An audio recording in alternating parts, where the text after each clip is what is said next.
Hello everybody. So this is my video. I've never voiced over. I don't know how this is gonna work, but let me get off of that. Sort of. I don't know how this works. So what I'm telling you here is you need 4 of each of the fabrics. I already sewed my cornerstones to 2 of my borders.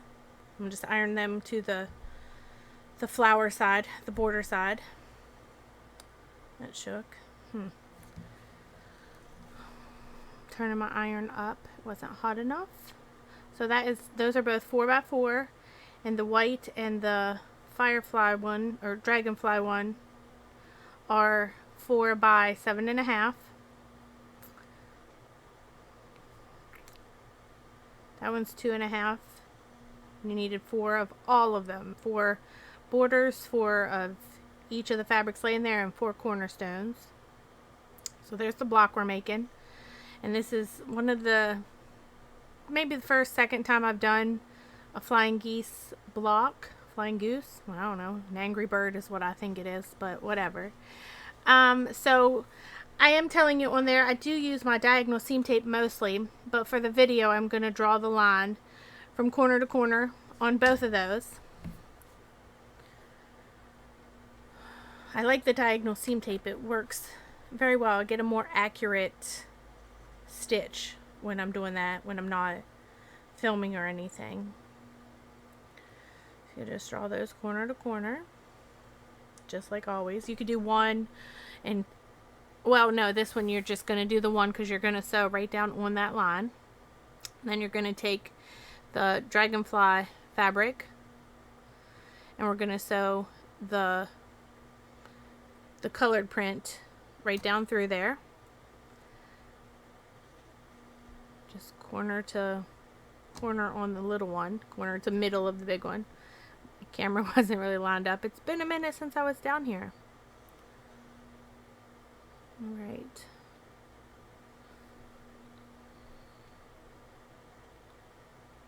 I'm just going to sew that up.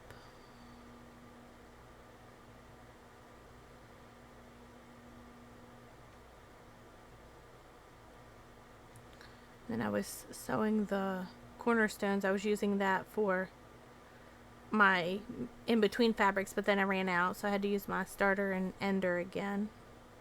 Stopper, ender, I don't know, whatever you want to call it. I'm just ironing that open now that the iron is warmer.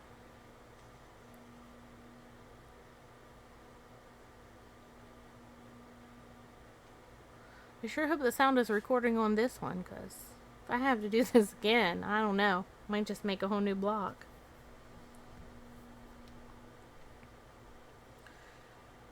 Alright. Then in a minute there we're going to take up the other one and we're going to cut it 1/4 inch from the sew line.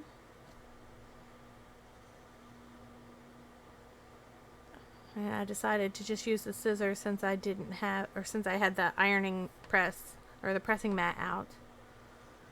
So I didn't want to move it and use the rotary cutter and stuff. It was just easier. And those will go for my scrap quilt.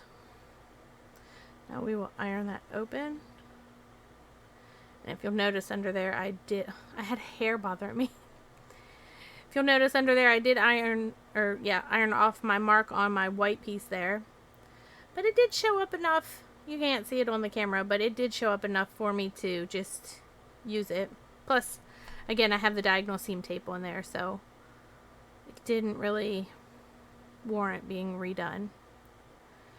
So we're going to go back over and sew that one just right down that line.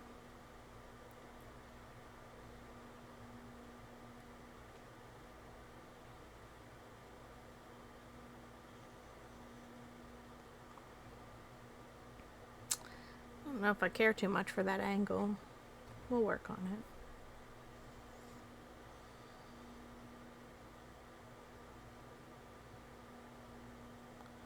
it. Alright, cut that ender or starter off, and we'll just slice that one down about 1/4 inch from the stitch line. Those will go in for the scrap quilt also. open. And see, I'm not very good at flying geese yet, but I'm getting better. Sort of. You should have seen the first ones.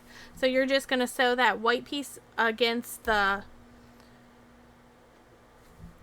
point there, and you're going to make sure your stitch goes across the point where they crisscross. If your stitch goes across that, it makes a very sharp point on your goose. I don't know what it's called. I don't know. That's what I'm telling you there. If you sew it slowly and you go, make sure you go across that cross mark right in the center, it will give you a sharp point. The next block I'm doing, actually I think the next 2 blocks I'm doing are both going to be flying geese, so we'll get some practice. Alright, my kids went back to school today, so we should be getting back on track for a couple videos a week. Hopefully.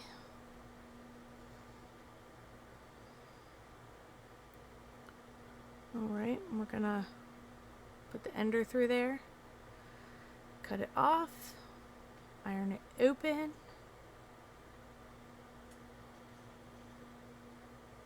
I ironed it to the white side because it was one long piece and there were no seams. And if you'll look there, my point is pretty sharp. The camera keeps going in and out. I keep shaking it. Sorry about that. So now you have 4 pieces like that.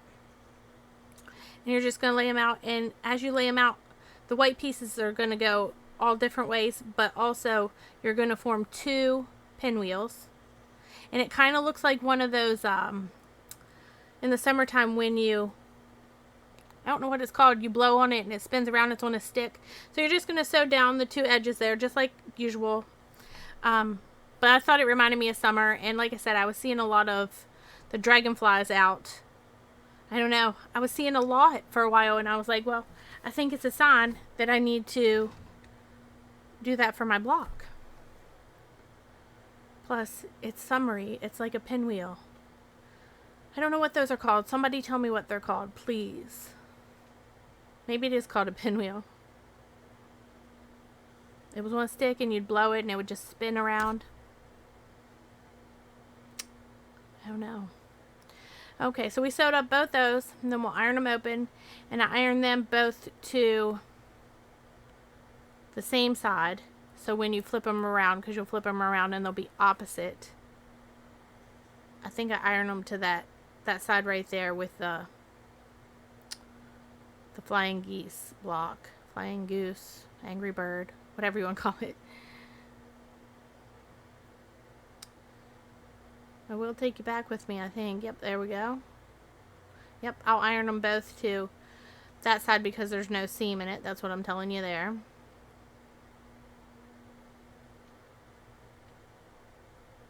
Alright. And I was going to leave them attached, which is why I didn't cut them yet. But then I realized I didn't sew them in the right order to leave them attached. Because, well, you see, it wouldn't have made a pinwheel. It would have made something completely different and unuseful. So there you go. Now, those didn't match up very well, but again, it's still going to keep you warm. So I lined up my seam there, and then I'll put a pin at the end, and probably one at the beginning. Yep, I did one at the beginning. I thought I did. And we'll sew it up, and then we just have to do our border, which is probably what I'm saying in there. It's really sad when it doesn't record. And I don't have sound on my computer, so I don't even know it until you all tell me. So thank you. I appreciate it. I had a little trouble getting that one through there. Sometimes they get bulky.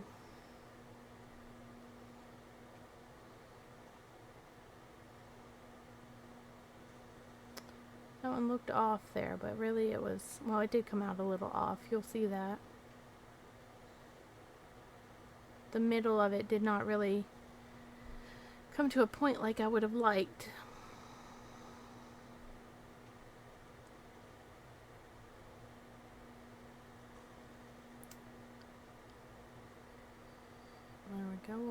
it open.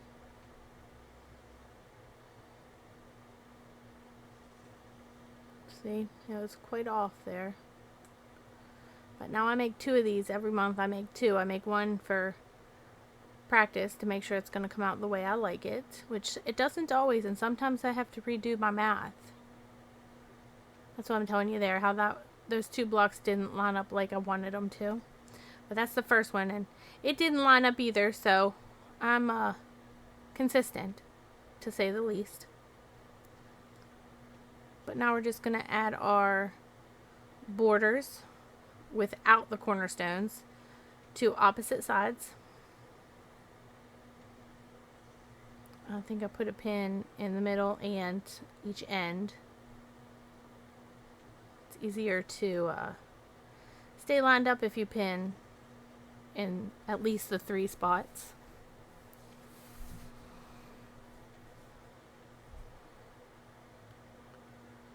And we'll pin the other side.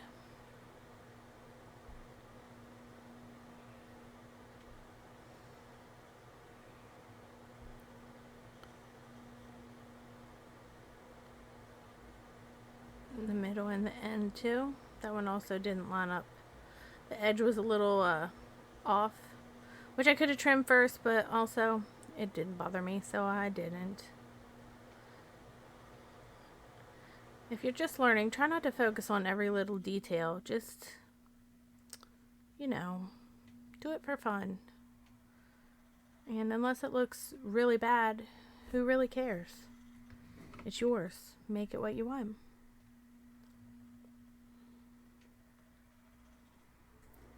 Readjusting. The camera's off. I'll have to fix it. Sorry about that. I mean, I guess you can see the foot, so there's that.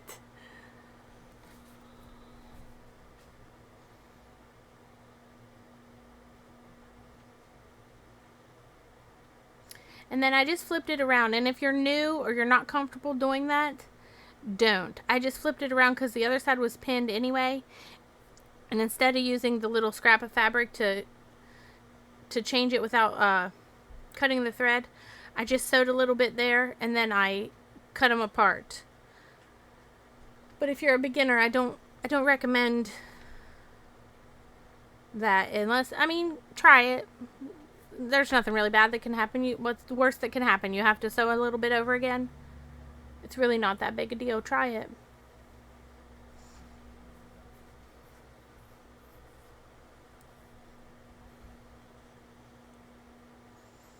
And there I used the stopper because I had to go pin the other ones after I ironed those sides open. It was really, I think I said this in this video, but obviously we'll never hear it again. I really struggled with what fabrics to pick out for this month. Like the pinwheel, it reminded me of summer, and I had that picked out. But I couldn't figure out, I wanted to do yellow because, well, yellow's beautiful, let's be honest. And it's, you know, sunny and bright, and it's August. That's what I think of when I see August, or when I think of August. But I couldn't find any I liked. And then, like I said, I was seeing the fireflies everywhere, and I was like, I'm going to go with that. And the tie-dyed fabric matched beautifully, I thought, and it took me at least a half hour to pick out that border fabric, and I'm still not positive I'm completely happy with it, but also it's done, so I guess I have to be now.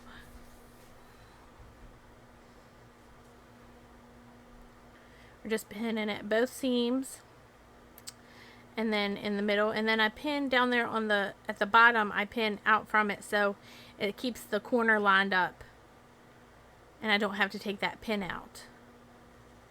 Then we'll do the same thing here. I'll pin both the seams in the middle, and I will pin, oh, sorry about that. And I will pin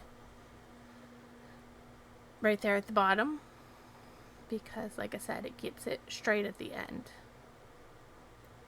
which is very helpful.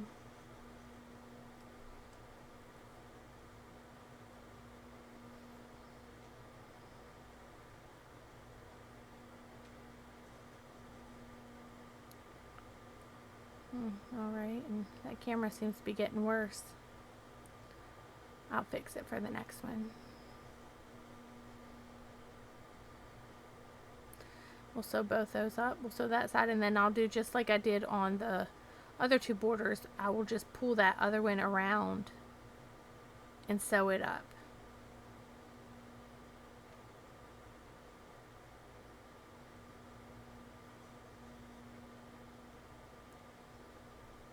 Right there, you'll see me sort of pull it around. The camera is off.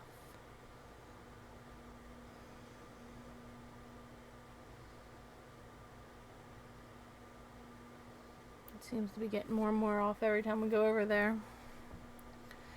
We're sewing up the last one there, and then we'll iron it open and we'll see what we got.